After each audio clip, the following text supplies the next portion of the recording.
I've come to an annual esports tournament in Hong Kong where gamers from all around the world have gathered to battle in 4 tournaments. We're not just a bunch of bros drinking beer and playing Mario Kart in a basement. 12 international college and university teams are vying for bragging rights and monetary rewards. When you're a program that's prestigious as ours, you need to make sure you stay on top. During the festival, I'm meeting players and fans to see how this fast-growing sector is becoming a billion-dollar industry. Electronic sports, or esports, is competitive video gaming at a professional level, and every year its audience is growing by the tens of millions. 454 million people are expected to watch an esports event this year, and with total esports revenues expected to hit $1.1 billion in 2019, it's no surprise that new multi-million-dollar esports arenas are popping up around the globe, including here in Hong Kong. I've come to Asia's largest esports complex, which was launched earlier this year, and it's open for gamers 24 hours a day, 7 days a week. Let's go take a look. The 25,000 square foot complex includes training facilities and a competition arena for up to 80 players.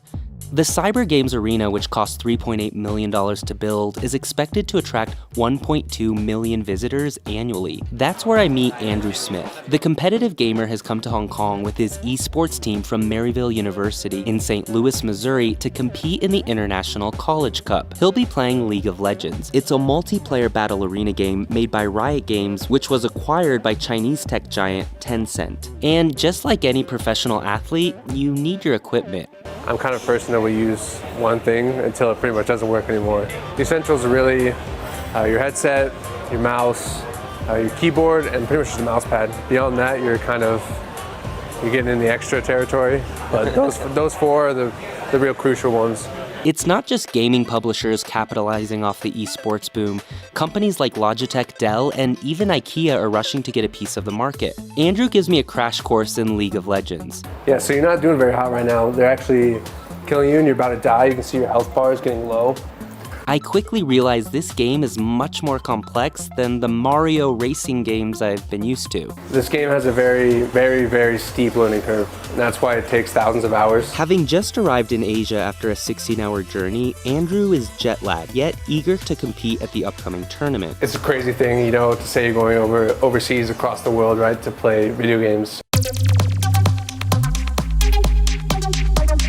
When I say I'm going to play League of Legends, they're like, oh, what are you doing? But then when I say I'm going to Hong Kong, they all say, whoa, you can go to Hong Kong by playing computer games? I played soccer, but what I really enjoyed doing when I was a kid was playing video games. But it's not just the professionals logging hours on their favorite games, the fans are too. I love to play this game about 3 to 4 hours every day. Every day? Yeah. Wow. Yeah. 3 hours? 4. 4 hours? Okay, and do your parents get mad? Yes. They don't like me playing games. As a younger kid, I definitely had my troubles in school, right?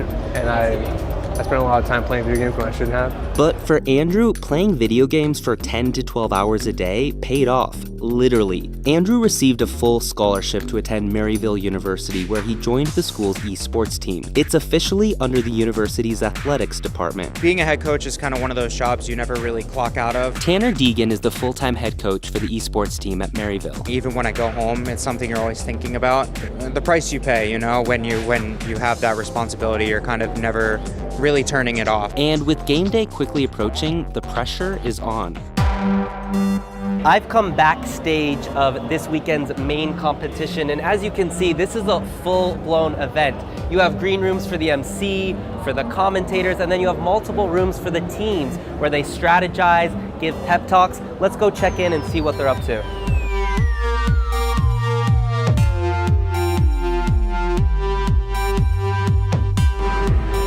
There is a lot of nervous energy. You can really feel the tension in that room. There's now a crowd that is starting to form, and this team flew from St. Louis to Hong Kong, and it really comes down to this moment.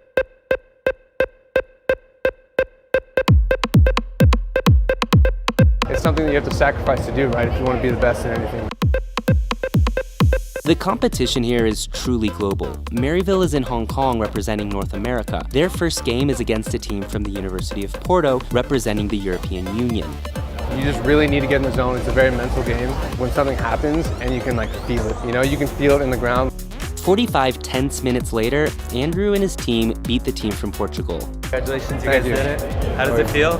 Feels good. We made it out of groups, so we're going on to the next stage. That's the first thing I do after a game is I go just drink a ton of water.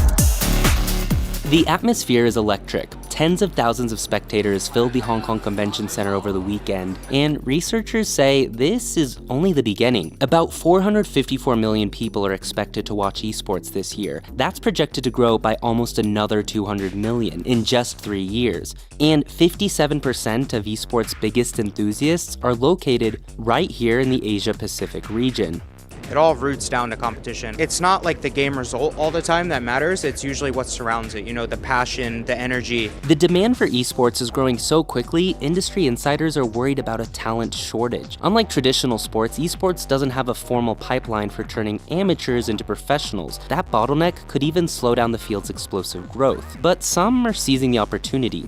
The Chinese Ministry of Education has added esports and gaming into its postgraduate and vocational curriculum. That means you can now take esports as a major at some Chinese schools. And indeed, that's how Andrew and his team met their match. The Maryville team made it to the final round of the tournament, but ended up coming in second place to the winning team from China.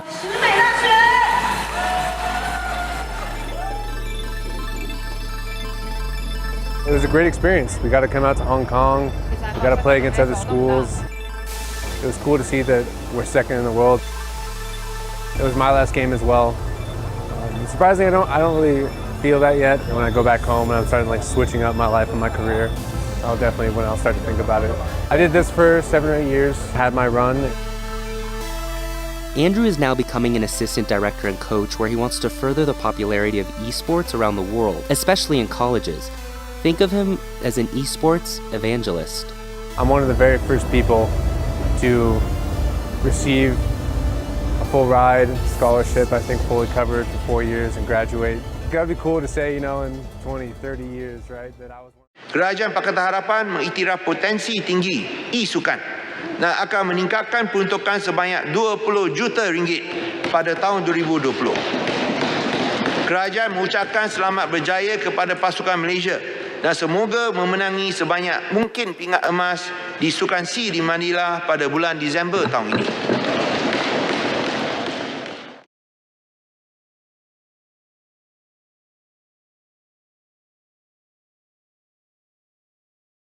Empower students to see their biggest passions as an advantage in the modern job market. So before we start, let's go ahead and introduce everybody. You guys can go ahead and go one by one. We could start with Kevin. We never start with Kevin, but hi, everybody. Kevin Brown. I'm the esports program specialist with the Orange County, California Department of Education and with NASEF. I'll go next. Hi, everyone. My name is Victoria. I'm a partnership and community manager at Hamel. Previously, I worked at Streamlabs, and I'm also a partner Twitch content creator. And I was a student. I just graduated like last year. I went to University of University of California, San Diego. And hi, everyone. My name is Samantha Anton, and I'm Chief Operating Officer for the North America Scholastic Esports Federation, or NASEF, along with Kevin. And we really are a network of educators, students, coaches, building up a scholastic esports ecosystem. So really excited to be here today. Okay, I'm Doc Haskell. I'm the head coach of esports at Boise State and a professor here, and I'm just here to learn from these folks. Awesome. Glad to have you guys here. We have 30 minutes, so let's go ahead and jump straight into it. I'm gonna try to section off different topics. And for everybody who is in the chat, we want to bring as much value as we can to you guys. So if you have any questions, go ahead and start leaving them in, and we could get to them in the middle of our conversations. So the first thing I want to ask you guys is, what's your approach not only as educators, but as mentors, leaders, and role models to help students to find a direction towards where they want to go in the industry? Usually there's a lot of different paths, and for some students, they don't even know what those paths are. So we could go one by one, and I would love to hear your thoughts on empowering students. Kevin?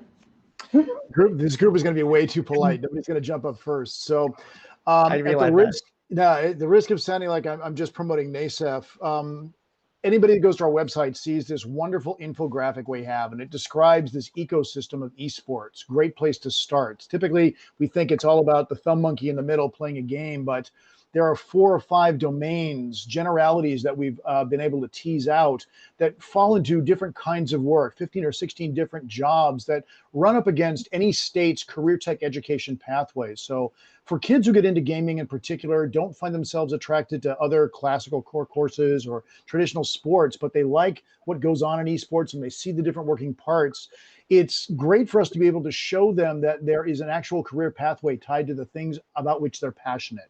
If you love fandom art and cosplay and multimedia, there's a pathway that your state actually pays for, teaches you, that leads to industry certifications where you can find meaningful work in that.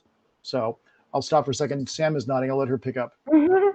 Yeah, I mean, specifically for NASEF, and we work mostly with high schools, but then there is that arm of working with the teachers directly on helping them get the resources and the support that they need to build out their programs and their clubs. But really, it's about giving kind of validation to the work that they're already doing and taking it the next step further. So if you already notice your students are interested in throwing tournaments, hosting streams, getting sponsorships, those are all things that really do have career pathways tied to it. And there are some students that will pick up on that right away, but then there's some students that you need to have that conversation with them to say, hey, this work that you're doing, does take you in this direction. Maybe you should pick up these classes next year. Maybe you should look into these other places online to explore that more, because for a lot of students, they don't really think about that for themselves until they're applying for college and they're thinking about what they want to major in.